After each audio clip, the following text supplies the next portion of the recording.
Again, thanks for joining us for Naturescaping for Blooms, Bugs, and Birds. I'm Joe Jarek with the Missouri Department of Conservation, and with us today again is one of our urban wildlife biologists, Erin Shank. So thanks for being here. Yeah, thanks, Joe. I'm so happy to be here to talk about this. Happy to have you, and thank you all for joining us. So what are we going to be talking about today? Yeah, we're going to be talking a lot about native plants and how those native plants are really essential to support our wild neighbors that we share space with and enjoy seeing around our landscape. We'll talk a little bit about planning and design if you've got some spring projects in mind. One of my favorite topics, of course, is talking about pollinators. Joe. So we'll talk a bit about that. And then some garden maintenance as well to help support the full life cycle of some of these wildlife that are in our backyard. Some simple do's or don'ts, especially for Exactly. springtime where we're in now, and then we're going to kind of finish with for the birds. Yeah, we'll talk a little bit about birds specifically. I know we've got a lot of bird watchers in Missouri, and so there's some simple things you can do on your landscape to support birds. Right, bird watching is, I think, the most popular wildlife watching activity. I do believe you're right. Yes. So we're going to have some fun, and we want you to share your questions with us. So if you see the chat box on the right side of your screen, you can type in your questions through there. We will do what we can during the hour that we have. So let's kind of jump in here again. Well, Joe, when we're talking about native wildlife, it's all about habitat. So we're going to start really from the beginning of what is habitat. And so if you can remember back to kind of your second, third grade science class, habitat is the food, water, cover, and space that animals need to live and reproduce. So food can be everything from insects to pollen and nectar to other animals. Water can be anything from a puddle or even just some moist soil to a pond or a stream.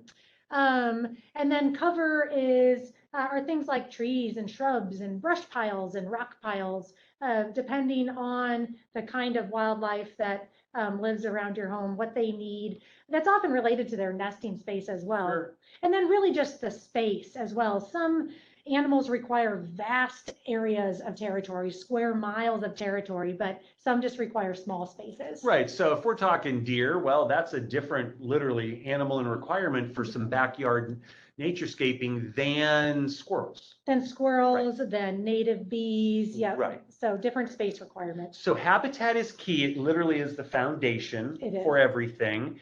And pollinator plants, natives are key.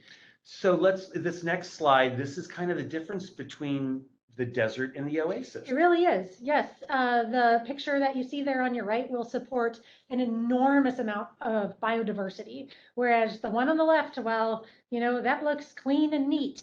It's essentially a desert for life. Right. I was looking at some just other slides because this is a popular topic with both of us, and just looking at different pictures.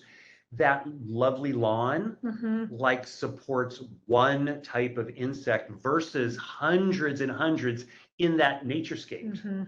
That's right. And it really all begins with native plants. Native plants, a good foundation through good habitat. So let's explore why. So native plants and insects. Yeah, so native plants, and again, it begins with native plants and really about the survival of insects, and especially larval insects. So and larval, we're talking caterpillar stage. So you think worldwide, about 60% of insects worldwide, which we know there are countless number of species of insects, and about 60% of those have a larval or caterpillar phase of their life, and 90% of insects can only eat the plants that they have evolved with. So those are the native plants for your region. Right. And those caterpillars, or those larval insects especially, rely on that leaf tissue or herbaceous tissue, the non-woody tissue of the plant, in order to feed at that young stage. Right, and we have a really common one. What's the caterpillar up on the top left? Oh, you tell me. That's the, now I'm drawing a blank on that. You caught me off. I'm sorry. I know it's a native species, but that's an example because it doesn't look anything like it. Yes. The bottom, that's a monarch butterfly. Absolutely. Yeah, that's one we can all identify. And a lot of people, I think, may know this, but that's one of those great examples. It has a different caterpillar, but monarch caterpillars can only eat milkweeds. That's right. Yep, and so that's a relationship we're all very familiar with, and the caterpillars must forage on milkweed. So if you introduce a plant that did not evolve alongside these native insects, they won't be able to eat it. It essentially is not part of the ecosystem. It might be pretty to look at, but Right. you're really not supporting wildlife unless you are planting native plants by So if and you large. want, like, say, monarch butterflies, their caterpillars need milkweed. They cannot Right. survive without Mhm. milkweed. As pretty as stuff may be, it's still not going to help them. So if you want monarchs and you want to kind of grow them in your Mhm. yard, plant milkweed. That's right. It's one of Yep. those simple examples. Absolutely. And there's a lot of native plants, though, that support larval insects. Well, right in this next slide, folks, really, it's amazing. Native plants compared to non-native or invasive plants. Caterpillars. What eats caterpillars? Oh, just about everything. Everything. Yeah, birds, other insects, bats, Snakes, frogs, frogs, toads, yeah. squirrels Yeah. even. Mhm.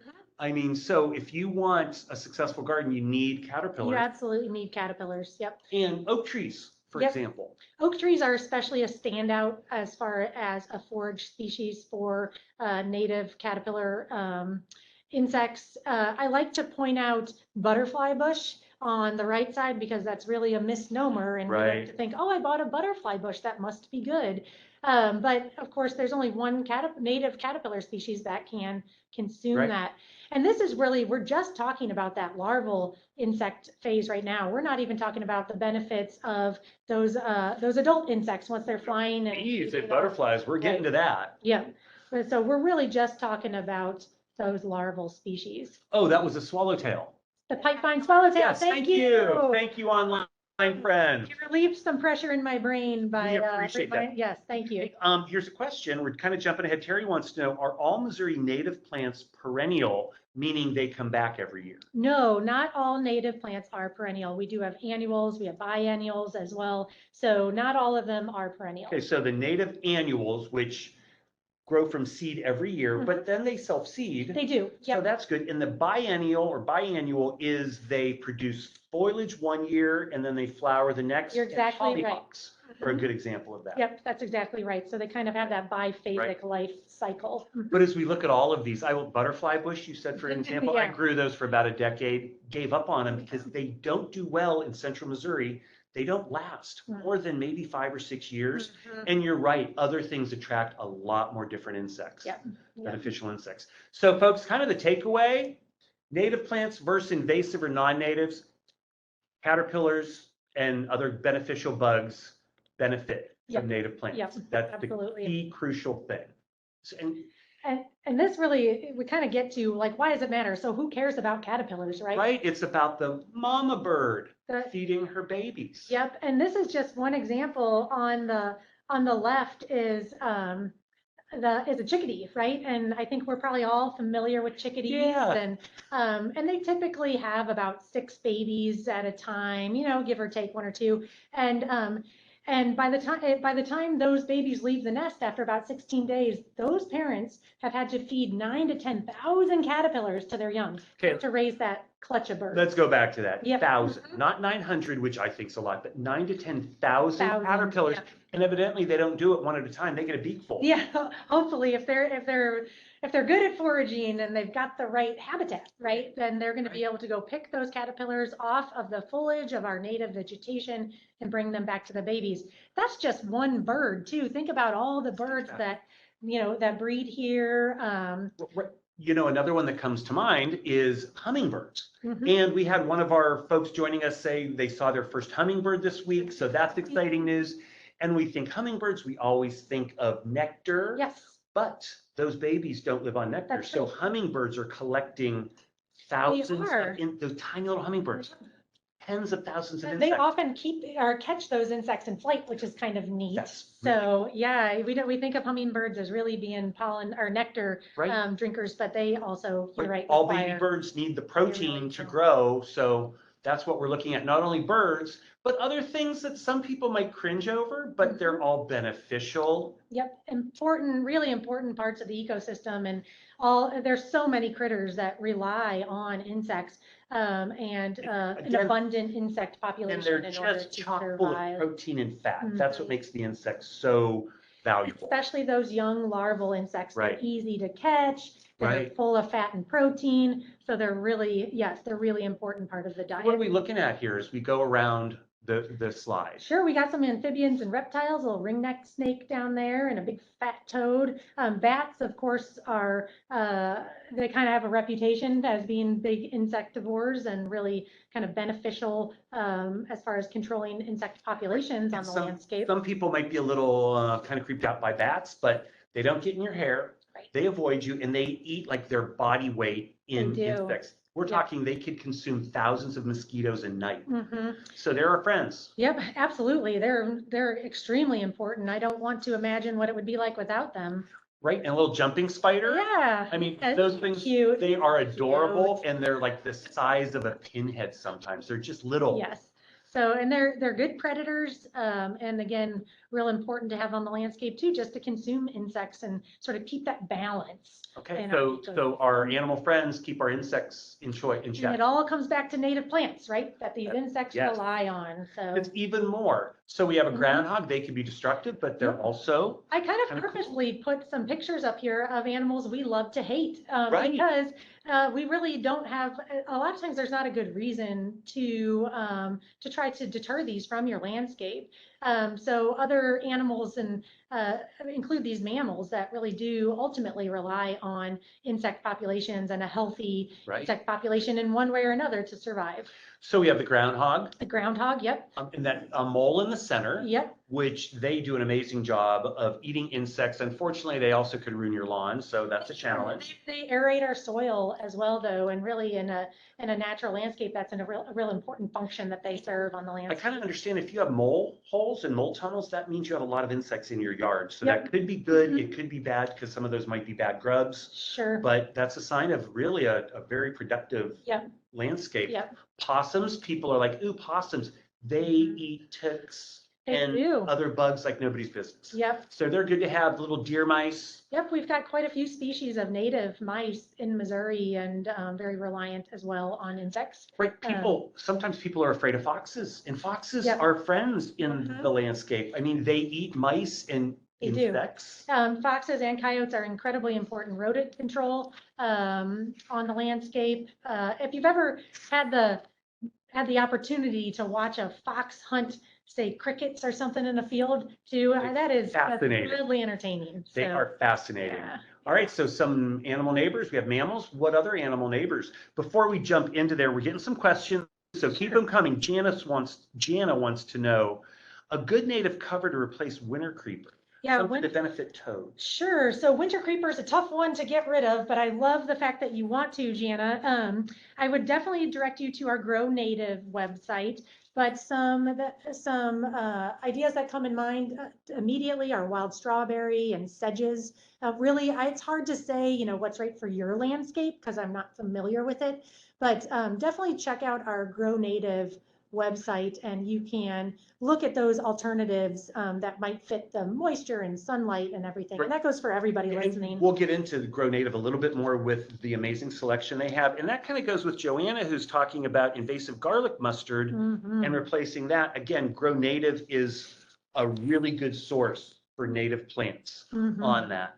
And Yeah. so again, we were talking, we're going to talk, Evan wants to know ways to improve habitat for beneficial mammals like possums. We're going to get into that. Yeah, yeah. And we're going to continue. Here's our animal neighbors. We talked about birds. So we have resident birds, we have breeding migratory birds, and then we have migratory visitors. That's right. And there's some examples of each of these up here on the slide. So we've got about 900 or so species of birds in North America, and about 400 of those have come through Missouri about sometime in their life, whether they fly through during migration and land to refuel or take shelter from a storm, or whether they stay here year round. Or then we have our neotropical migrants that actually come back from Central and South Ooh, America to those are big nest words. right here. Neotropical migrants. Right. Is that perhaps the hummingbird? Yes, the hummingbird is one of those. How amazing. These little things fly from not only Missouri, but far north of us, all the way down to the tropics, They do. and then fly thousands of miles back. And they come and nest in our backyards. How cool is How that? cool I is just think that? that's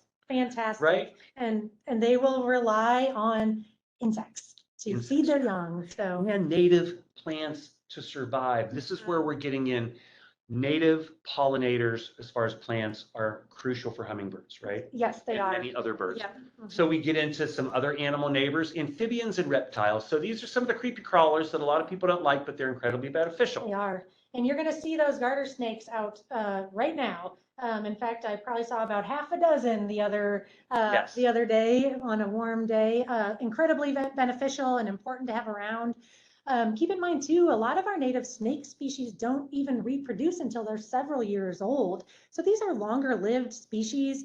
They're not reproducing with, a whole lot of offspring every year. So please, I just always kind of want to encourage folks to appreciate them, and especially when it comes to snakes, not try to eliminate them. Right. Snakes are protected in Missouri. They are. So unless you are in immediate danger, Correct. meaning you are standing there and one is within striking distance, it is illegal to harm or kill them. That's correct. So snakes are our friends, leave them be. Same with turtles. I mean, who doesn't love a box turtle? And toads aren't the prettiest, but they are amazingly beneficial in your garden. Yeah. Slugs and snails are huge problems for a lot of people. And toads love slugs and snails. Yeah, they'll gobble those So up. yummy on that. So some other animal neighbors we have are the tiniest ones. Arthropods, insects, spiders, and crustaceans. What's an arthropod? So those are those insects that have that exoskeleton, kind of a hard shell exoskeleton. These are all invertebrate species, so no vertebrae. Okay. So that includes our insects and spiders, and then crustaceans such as like we have crawdads, for example. That's and some crayfish that create the little tubes. Yeah. If they're anywhere close to a body of water. So and so these are, again, beneficial insects to have on the landscape.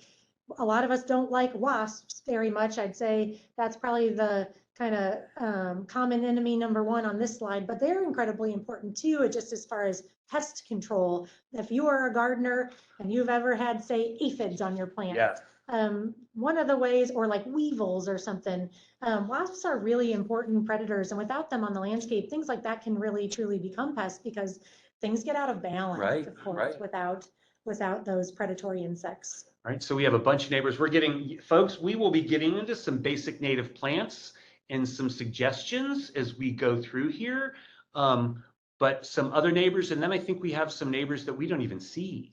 Yeah, I like to think about this every once in a while, just that the soil, we talk about the soil is actually alive. It's not just dirt. It's not just, non-living matter. There's really an important relationship there between bacteria and fungi and subterranean species that live underground that are really important when we're thinking about soil health.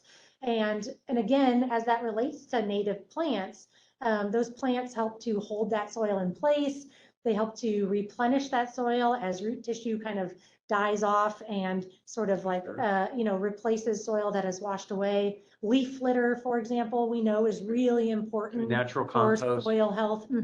Oh, sure. Yep. And native plants too, again, as we're talking, they've adapted to this environment where I have clay soil. A lot of folks have a lot of clay soil. But native plants could actually grow and thrive in those types of soil. I'm really glad you mentioned that because that is something that we often get asked about. Like, well, okay, so if I'm going to plant native plants, what kind of soil amendments should I use? And our answer is don't. Plant them. Obviously you want to have plants that are adapted to your sun and moisture, exposure on your landscape. And that's something you will need to evaluate. But those native plants are adapted to those clay soil conditions that we find in much of Missouri. Right. And so plant them in the ground. They don't need a whole lot of potting soil or any at all. Right. And folks, sorry we don't have a picture of this. Just popped in my mind. When we talk about amending our soil, we're going down a few inches to maybe a foot. Right. That's about it. native plants have root systems that tend to be up to 3 times in length of what you see above ground. Yeah. So if you're seeing a coneflower, Mhm. the roots on a mature coneflower are going down 3, 4, 5, 6, 7 feet, well below anything that we could amend. My Yep. point is, for native plants, amending the soil doesn't do much because their big roots are so far down. And in fact, sometimes we not only discourage it because it's not necessary, but if you put that really nutrient-rich soil, amended soil on top, it almost discourages those native plant You get a lot of roots from weeds. yeah, and from seeking those deeper depths. Right. Right. So again, folks, thank you. We're getting some good questions. Keep sharing them. And we're going to move on. And I think we're going to get into some more like types of native plants and things. But before we plant, it's the right plant in the right place. And we're just going to touch on a little design, some basics. Mhm. So what do people need to look for? Kind of the basic stuff. Right. We were talking soil. So let's keep going with soil types. Yeah, so just being familiar with what kind of soil you have, and that really does relate to what part of Missouri you might be in. Our soils in northern Missouri are very different and much deeper than, say, our Ozark soils that tend to be very shallow and rocky. So you'll want to kind of be familiar with your soil type as you decide what to plant. And we've kind of already touched on this, but this idea of understanding the exposure that the sun has on your landscape. Are you north facing or south facing? That's a big factor. Right. South facing slopes tend to dry out real fast because they have more exposure since we're in the northern hemisphere. Sunlight, yeah, the sun's hitting you. So south gets the most sun, it gets the hottest, it gets the driest. Yep. So when you're picking native plants and you're looking for something that requires full sun that's drought tolerant, think south sides. Yep, that's exactly right. And if you've got north facing, you're thinking more of these kind of forest woodland species. Yeah, there's more Yep. shade. It tends to be a little bit more moist. Yep. So a little slightly shaded types of plants. And then in proximity, the one on top. So when folks, again, right tree, right place, you want to take into account things like power lines and. Well, and especially with trees. So keeping in mind power lines, because once you put that tree in the ground, the intention is that it's going to outlive you very likely and grow to its maximum size. And so you want to be careful not to put large canopy trees under power lines, which then will have to be, probably pretty severely pruned and whatnot.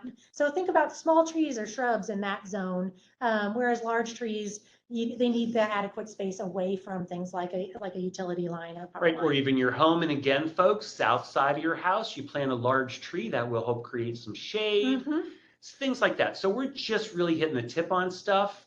If you want more information, contact our staff. We talked about Grow Native, even your local stores. Grow Native. Yes. So we have choices Here we in go. landscape Yes. design. This is maybe a rain garden, and it's one of a dozen designs.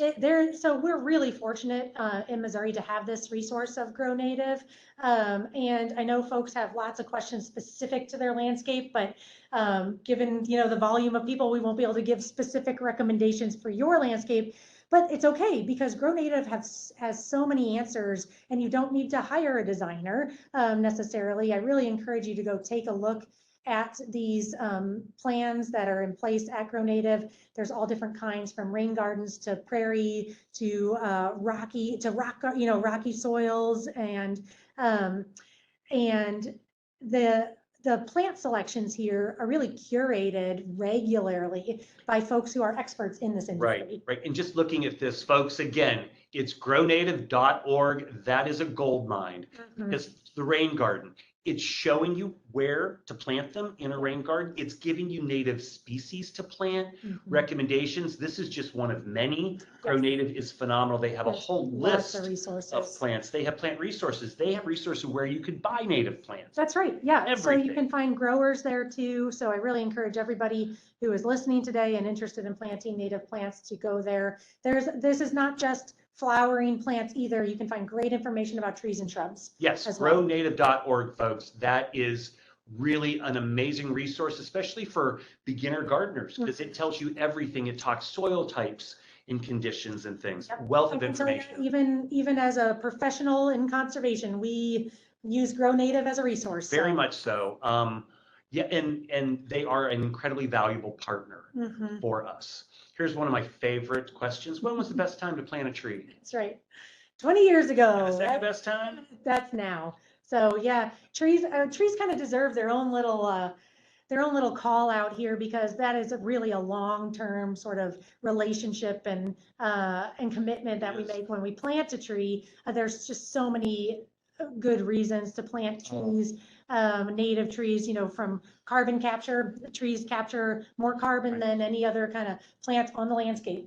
So And again, really important. we talked about natives. A native oak tree could support hundreds and hundreds and hundreds of type of beneficial caterpillars versus a non-native, maybe a few. Yep, absolutely. Yeah, one of my other favorite quotes is, wise is the man who plants a tree under which he will never sit. Yes, that's a beautiful You one. know? Mhm. And folks, it's Arbor Month in Missouri. April is the month of Arbor Days. We celebrated Missouri Arbor Day the first Friday, and we're celebrating the National Arbor Day the last Friday of the month.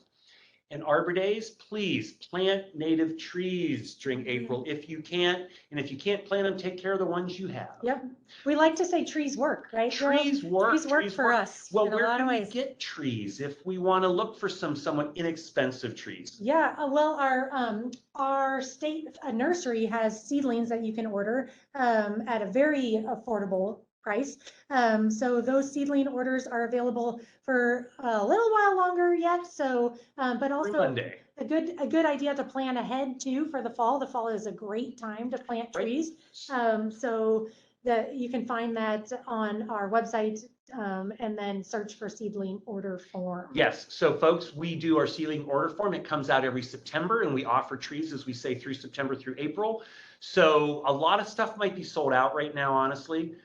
Next year, or plan ahead, you can get our book. You could order online some great native species. I also want to kind of give a plug for Forest Relief of Missouri. Yeah. That is specifically an organization that we give them these seedlings, just like you can get from the state nursery, but they grow them out for several more years. And those trees are available at low to no cost for community spaces. So if you're specifically engaging in community conservation in Missouri, Forest Relief may be a really good resource for you. And you can find them at Mo Relief, just M-O Relief.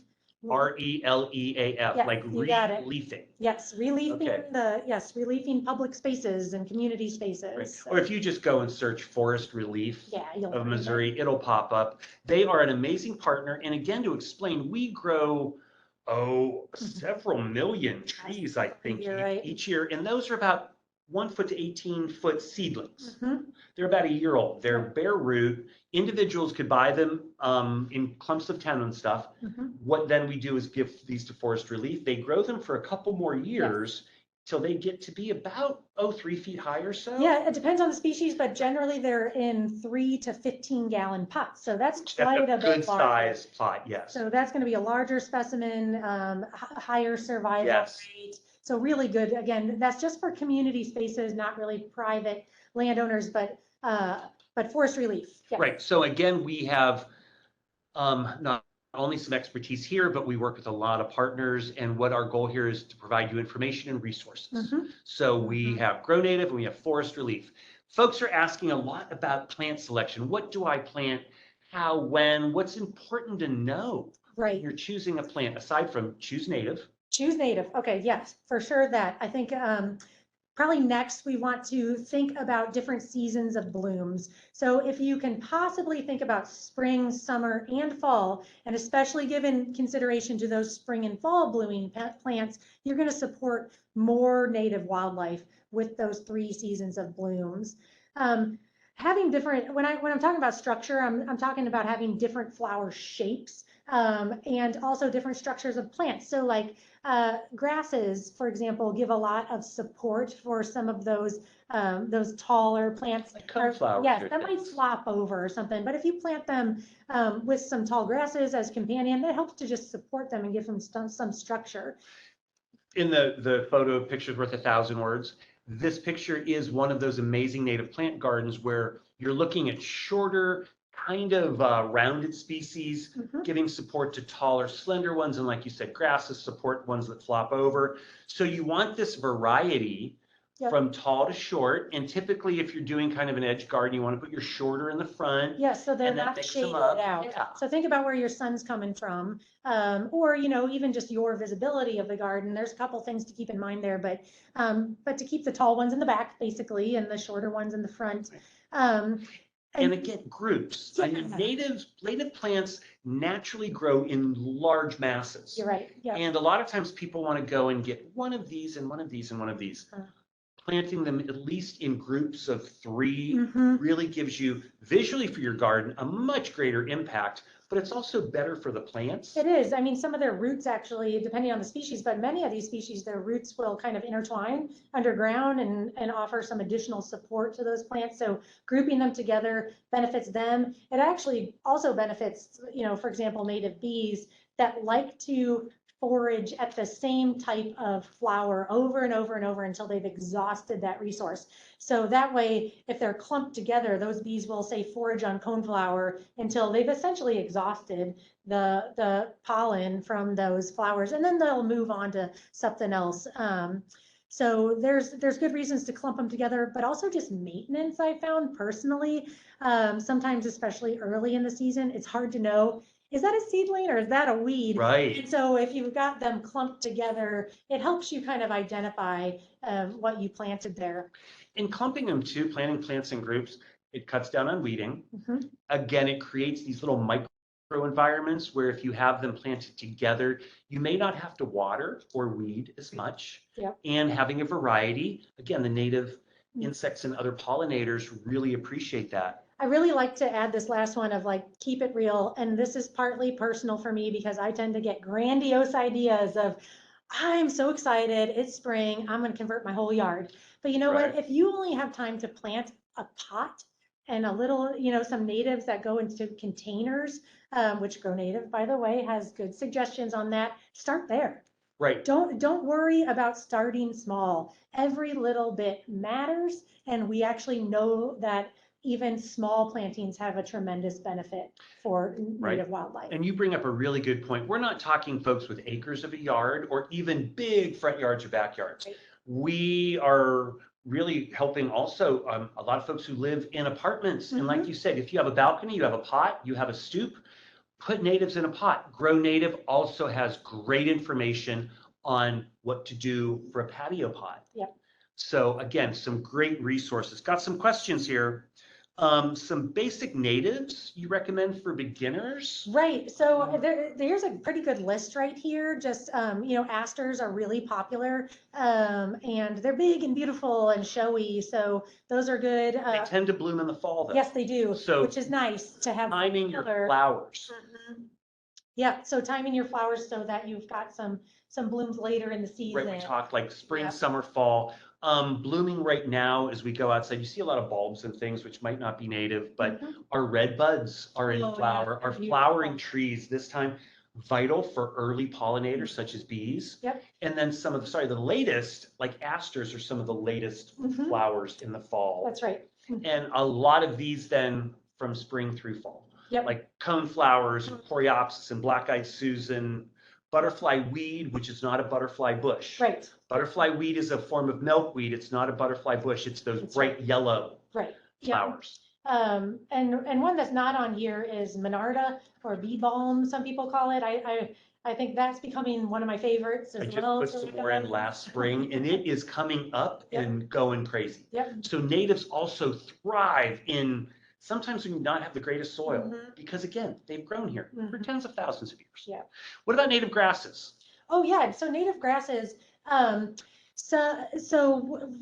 Most of our native grasses, many of them are pretty large, but we do have some smaller native grasses, or lower growing, I should say, native grasses that are really beneficial for your yard, like little blue stem, prairie dropseed, Cytotes grandma. These are good choices for a residential landscape. Yeah. As well as sedges. So a lot of folks don't realize. Sedge? Yeah, so sedges are, they kind of look like clumpy grasses when you look at them, but they are a different kind of, they're an entire different family of plants. And there are some sedges like Pennsylvania sedge and palm sedge that can do really well in our residential or kind of like manicured landscapes as well.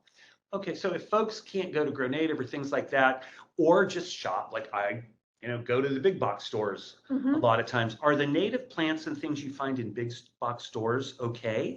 So I would, by and large, yes. But I would encourage you at a big box store to read the label Read and all the label. and look specifically for information of this, if this plant has been treated or protected against pests. That's kind of your key word there. That may be an indication that it has grown in the presence of a neonicotinoid pesticide. That's a big word, but it's a systemic pesticide that can actually, like the plant will continue to sort of produce and release this pesticide in all parts of the plant. And it kills And it kills beneficial insects. native Yes. insects. So you want to avoid that. They do have to be labeled if they've been treated with that. So just read the label. If there isn't anything on there about it being treated to protect against pests, then you should be okay. Okay, so the takeaway, folks, if you're looking at big box stores or any kind of stores for buying native plants, first, make sure it's a native species. Mhm. It may say that on the label, or you might need to do some of your own research. A lot of things are just labeled as it's a wildflower. Right. It's actually a peony. So Yeah, you have to do a little or- research. Yeah. So the thing is, you want to make sure it's native and also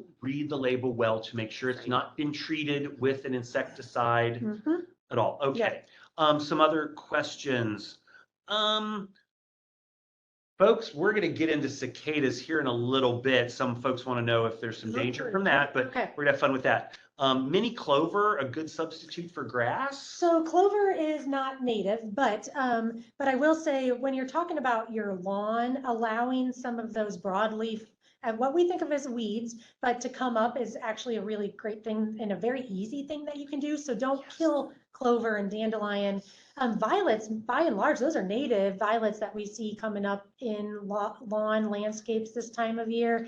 And in addition, I kind of want to add spring beauties. Spring beauty. And that is a native plant that is abundant in lawn landscapes, and it's actually a really important source for pollinators this time of year. Yes. Okay, folks, that bottom left picture, we're going to look at that. That looks like my lawn. Yeah. Because literally, Great. there's a ton of clover. Dandelions are our friends. Dandelions in the spring are crucial food for bees. They are. Especially. Yep. And butterflies. Yep. Also, we see in their wild violets, which are native. Mhm. And spring beauty are those tiny little white with just a pinkish hue, little star-shaped Really flowers. delicate looking. Very delicate. They pop up this time of year. Within a few weeks, they'll be gone. There's actually a native bee species that's pretty abundant throughout Missouri and in many of our urban areas that is dependent on spring beauty to forage for its young. So we call it the spring beauty bee, and without it's an obligate of Claytonia, which spring beauty is. So they have to, like monarch butterfly or monarch caterpillars, these bees rely on spring beauty. Yep. And Erin, folks might not know this. That's one of how many species of bees in Missouri? Yeah, over 450 native species of bees in Missouri. So that's just one that we can help protect by just not mowing as much in the spring. Slow your mow. Slow your mow. So slow that down. And Literally then, minimize fertilizers. Yeah. You want to mow later and higher in the spring. You want to leave the leaves and weeds. Here's another thing we talk about in the fall. Wait to do your fall cleanup until spring. Yep, that's right. So as much as you can leave some of those stems and some of those leaves in place, many of our insects will nest or overwinter in just the pits of the stems of our plants. I mean, they look so small and like, what could possibly make use of that? But there are overwintering insects in those stems. So if you can leave them till spring and then cut them to 10 or 14 inches or so, the new vegetation is going to cover that up really quickly, and you'll be benefiting a lot of native insects and native pollinators. And another thing we see, you want to leave some bare ground. That is a ground-dwelling solitary bee, right? So we talked about, we have over 450 species of native bees, and 70% of those are ground nesters. Right, and those are the ones, they don't sting you, folks. A great majority of bees, they're not even interested in you. Most of them are solitary, so they're not defending anything like a hive or a nest. But they do need access, those ground nesting bees, to bare ground. And we're not talking about big, square footage of bare ground, even just a quarter size area where they can reach that mineral soil, they can then nest and reproduce. Just leave some bare ground in your beds. That's the key thing. Another thing is the queen bumblebees. Oh, right, They they're will, out now. they're out now. I saw my Yeah. first one, honestly, it was when we had that warm patch, but Mhm. they tend to overwinter in leaf piles. Mhm. So if you wait until it gets to be about now, Yep. where ground temperature is 58 to 60 degrees and upper temperatures are in the 60s to 70s, Yep. that's when you want to start raking your leaves and remove your leaf Mhm. piles because the queen bees are coming out. And also there's some moths here that I kind of wanted to show because there's some of our prettiest specimens. So that's the Io moth and the clearwing moth. Or Yes, that looks like a hummingbird moth. hummingbird, Mhm. yeah. And they also rely on leaf litter to overwinter. So if you go ahead and clean up those leaves in the fall, well, you're not going to see those. You know what else? Lightning bugs. Lightning bugs require that leaf litter. So Okay. I hear folks kind of lamenting the fact that they don't see lightning bugs like they used to. And well, there's a reason for that. So but there's something we can do about it too. And I admit, I'm a little kind of fastidious in wanting my yard to be Yeah. cleaned and tidy and all of that. So we have to really make a conscious choice sometimes to just wait. Yeah. I've been itching to get out and rake everything up and get it all mowed and everything, but we just need to wait. Yeah, and I even say if you can leave 50% of your leaves, that's great. If you can leave 75%, that's better than 50. Like whatever you can do is going to be beneficial. Right. Yeah. So leave some bare ground, slow your mow, leave some leaves, all of that. And we do all of this to really help attract backyard pollinators. Now here's some cool stuff too. We're looking here and we see, I think, some yummy tomatoes, Mhm. which can be a challenge in mid-Missouri. And I think that's the purple A is, little fuzzy in that picture.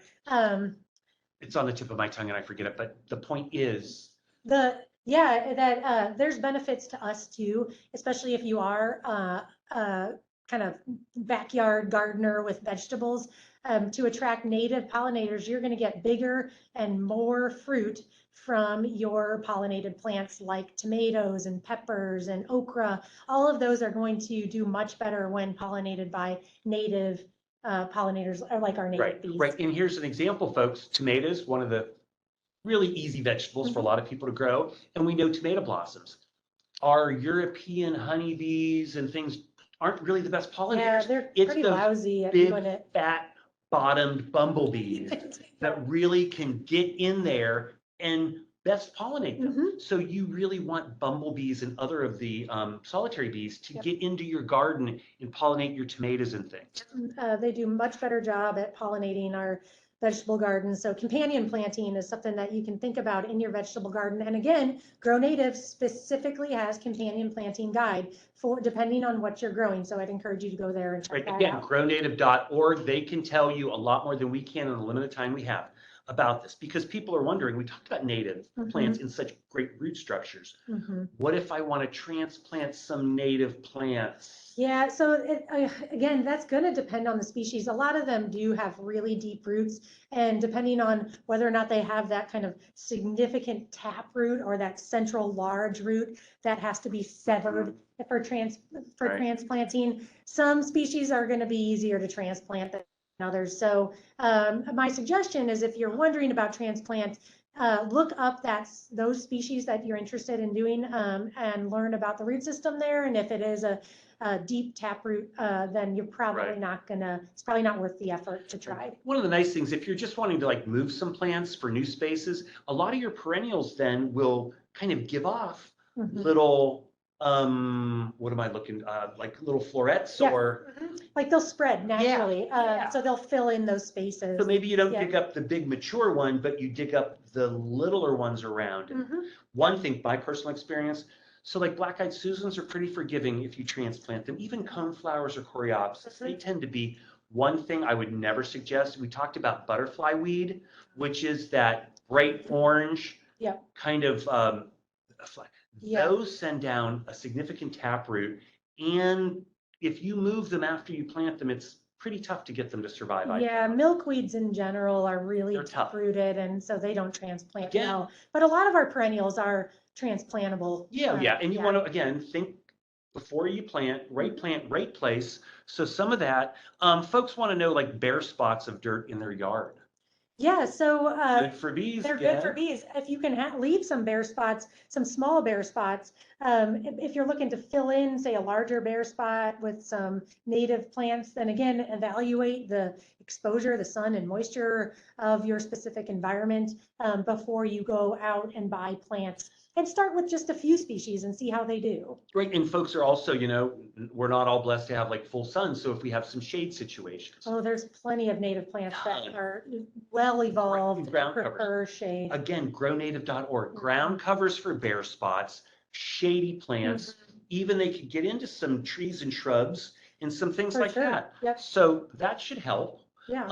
And when we're out in our yard, again, to keep these native pollinators, bees, birds, butterflies, bats, and things, we need to give them some help.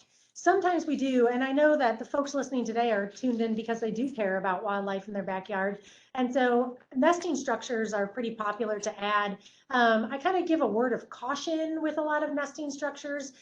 They do need some maintenance. They need to be cleaned out to avoid kind of pests, or sometimes they need predator guards too. Sure, sure. Bird boxes in particular are kind of easy prey for a lot of, and I realize that's part of the food web, but Right. In order to protect that nesting space. Some of the stuff we're looking at now. Yep. The top left, that's a solitary bee. Yeah, so that's a what we call a megachilid, but they're cavity nesting bees. So they're some of those few that don't nest underground, but rather rely on cavities. One of the best ways to provide habitat for them is if you have, say, a wood pile or something. If you want to drill 6-inch holes in the bottom of that wood pile, that wood that you're not going to burn maybe till next year, that they will find that and utilize those nesting spaces. So, Yeah. Yeah, so they need about the size of a pencil and about Yep. 6 inches deep. Now that's a natural hole. That is. Does the bee excavate that itself? No, No, the bee they, does not so they excavate can't that dig the themselves. holes. They just No, find them. and they will utilize holes that have been excavated, say by other insects. Okay. And they need just one entrance. So they don't like it to go all the way through. They just want it about 6 inches deep and then closed off at the other end. They do sell, you can find on the market these artificial kind of cavity nesting bee structures. Again, word of caution, if you're really interested in doing that, I would think small. Smaller is better. Not like you don't want to provide thousands of cavities. And then these disposable ones, if you can put just kind of a rain protection over the top of them and use them for 1 year and then, Right. Clean them up and get something clean and new. They do tend to harbor parasites like mites. Right. And they can spread disease pretty easily if they're not cleaned up or replaced. And I've tried this over the last several years. So the natural cavities, those are great. So again, if you have wood pile, brush pile, drill those holes. If you can't, this gives you a good visual of what these solitary bees need. 6 inches long. And what the female does is goes in there, lays a little egg, puts some food, seals it up, and does that. So these are cardboard. You can't just leave them exposed. You need to put that in something like that birdhouse. They make those just for bees. Yeah, they do. Just kind of a little roof on there to protect it. And it's interesting because those bees will provision every one of their eggs. And there's only 6 or 8 in each tube. It's not, you're not talking about thousands of little bees. But so, yeah. Again, it's good to go online, solitary bees, some things you can get. Top center, is that a bat house? Excuse me, that's actually for butterflies. Oh, butterfly house. Yep. And so those are kind of a newer thing, mixed results on those. It is hard to get the butterflies to use them, but kind of like bat houses. Yeah, kind of like bat houses. Yep. They really have to be in the right place. They really do, and they've got to find them. And yeah, and we saw like bluebirds need special bluebird houses. They do. And martins, we saw martins need special houses. So that's providing habitat mostly for like bees and birds. Pretty species specific. Right. And then we get into people love bird feeding. Yes, of course. Yes. This is the time of year. One thing we say, if you're in bear country, if you have any black bears, take your bird feeders down now because there's enough natural food out for birds. Yes. And put them back up in November. That's right. That saves you some problems with bears. But if you are using feeders, what do you want to use and what are some tips? Well, there's kind of, you can go from inexpensive to, and you get what you pay for. To pretty pricey. So yeah, I mean, black oil sunflower is a real popular one. That mixed seed that you see at the bottom is another popular one, especially for winter birds. These seed eaters really, the best time to feed them is really through the winter months. When they need it. Now they're yeah. pretty good. Right now, as we're looking at migratory birds coming through, and especially like orioles and Baltimore Orioles are arriving next week. so a lot of people like to put out like fruit, like orange slices, Jelly, or grape jelly. and they love that. So that's kind of a neat way to attract them and see them.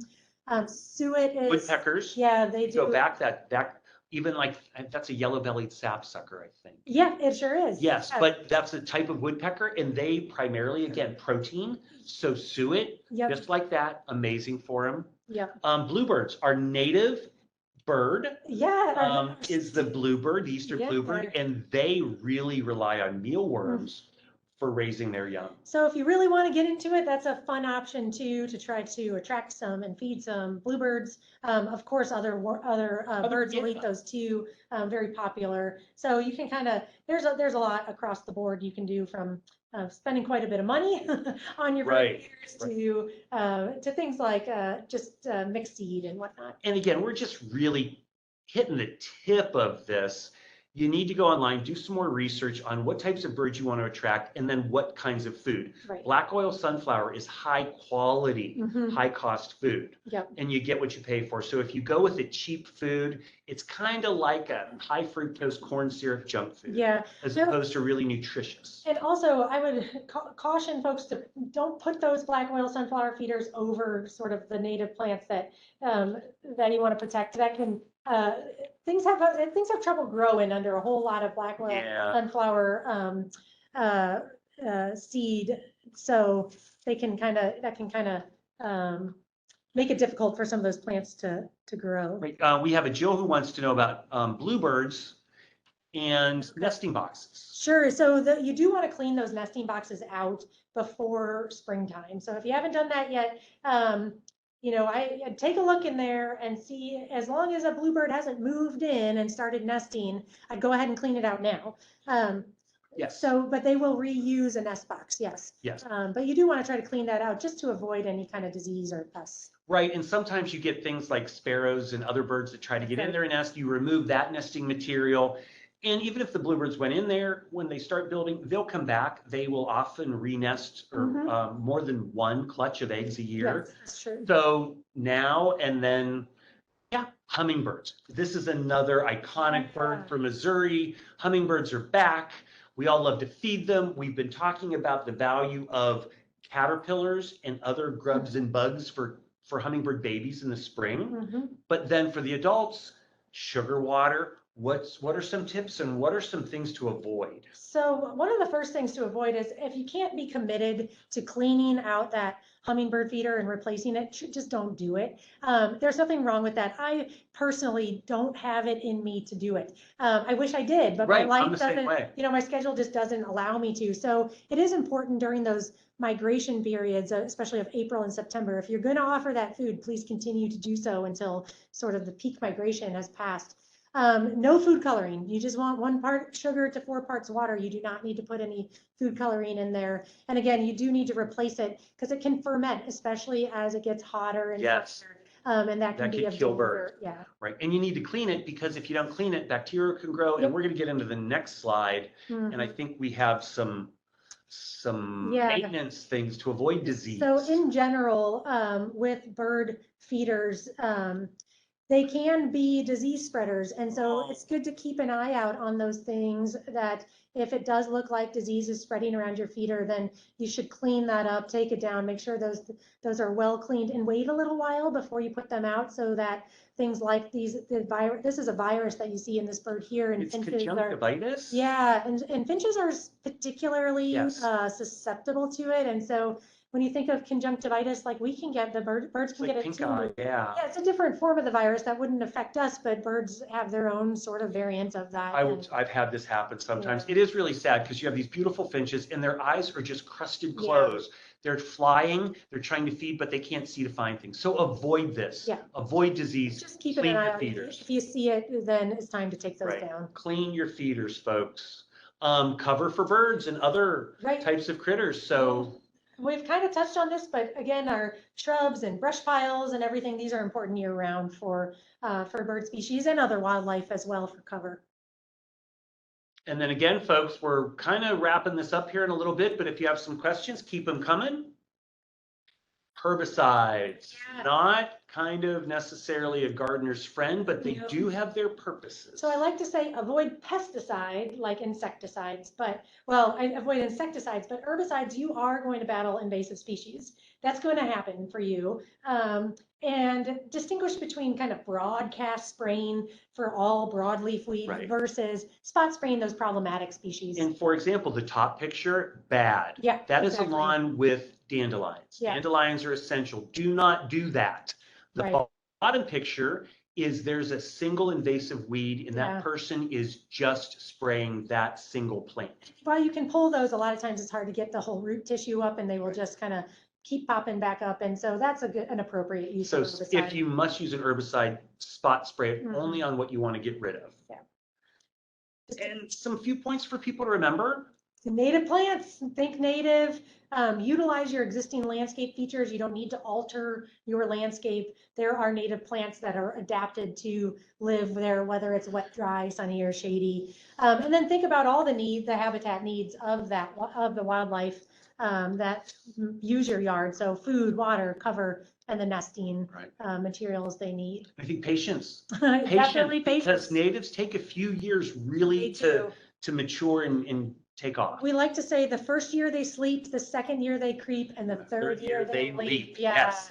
Yes. Folks, we are almost out of time. However, we have the question of, will these cicadas that are about to emerge, how will they affect my garden? So Erin, folks, we're going to go a few minutes overtime if you want to stick with us. If you can't, we apologize, but let's talk cicadas because there's some crazy stuff coming up. Oh, it's so exciting. So this is a big year for us. A brood of 13-year periodical cicadas. It's called brood 19, but it is a 13-year cicada will be emerging, who knows, in the next month or so. Right, so they spend 13 years underground, and then by the bazillions, I think that's the technical number. That is the technical number, yeah. They all come out. The exact bazillions, they come out, yes. Yes, and again, we just got this, folks. I think we'll be doing a webcast just on cicadas coming up in May, but they're the red-eyed, black-bodied beetle critters by the bazillions. They're the bazillions, and they really are harmless to your garden. So that is the good news, is you do not need to worry.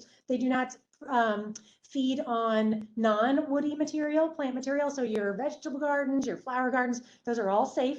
And our woody plant species are really well adapted. Yes, these cicadas have been feeding on our trees and shrubs already for 13 years underground. That's what they do underground. And then they come out and for a very brief time, they might have a snack here or there, sucking a little fluid out of a twig or a branch, but really this is not a threat to your landscape at all. And feeding isn't their priority right now. I believe it's mating. Yes, once they come out of ground, they have one thing in mind, which is to reproduce. Right, and so that whole, briefly, we'll get into this more. They spend 13 years underground.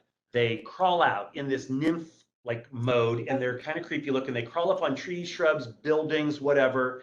They have this exoskeleton that they break out of, and then they turn into these red-eyed, black bodies, creepy little things. Yep, and a lot of times people will say there's carcasses everywhere. It's that exoskeleton that is stuck to the tree that they have crawled out of into their adult form. They don't bite. They don't harm us in any way. They do not bite. They do not sting. That's a really important So you could, nothing. And why does this happen? Why does it happen? It's fascinating. Nature at work. I know, nature at work, but North America is the only continent in the world that sees periodical cicadas, and this just happens to be the biggest brood period that will be coming out, like geographically speaking, the largest brood. And they're, again, like I said, they've really adapted to our climate conditions here, and especially on our forested landscapes. And so they will go, when they're underground, they are feeding on the fluids of the root tissue of our woody plants, and essentially tracking time through the seasons. So every winter that passes, the way those fluids move through the trees and stuff, the trees and stuff, the cicadas essentially know another year has passed. And for this particular brood, when 13 years are up, they say, all right, ready to have some babies, and they come into light and air Fascinating. to live the very last end of their lives. Well, and the other thing is kind of why does this all happen at once? And when we look at nature, Yeah. that tends to be a way that they survive as a species. There's too many of them for everything to eat. Yeah, When we exactly. think like mayflies, every spring, when if you have ever experienced a mayfly emergence by again the bazillions, Yeah. and then boom, they're gone. Yeah. And so there's some safety in numbers there that you're right. There's so much food available when cicadas are out, and wildlife are just feasting and gorging themselves. Everything what from eats them? fish, bass and trout and birds and frogs and Songbirds, bats and turkeys, quail. yes, all foxes and toads, your frogs, dog, pigs, your cat, dog, even people. Yes, that's true. So they're not toxic. I mean, They they are don't not taste toxic. great. We've tried them, and it's really on how you prepare them. So, I personally think cook them and cover them in a lot of chocolate. Yeah. But they are Deep edible. fry, maybe. Yeah, too. and it's an amazing source of protein, especially think if you're a turkey hunter, all those little poults Yeah. need a ton of bugs. Well, it's neat because next year, oftentimes what we see the year following a periodical cicada emergence is really good survival of things like of turkey and other songbirds and frogs and fish. I mean, fish populations definitely benefit as well. So that's a really neat thing that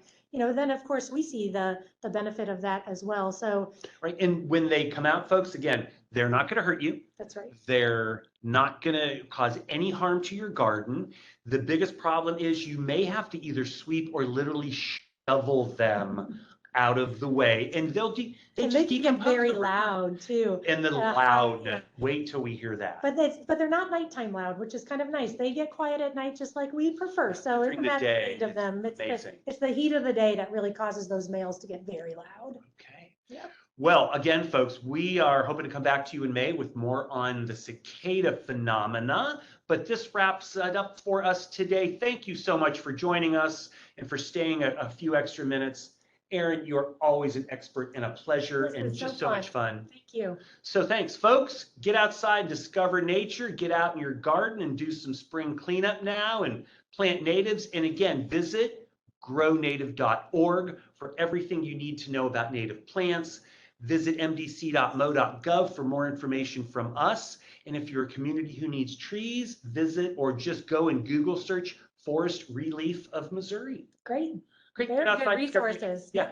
Have a great day.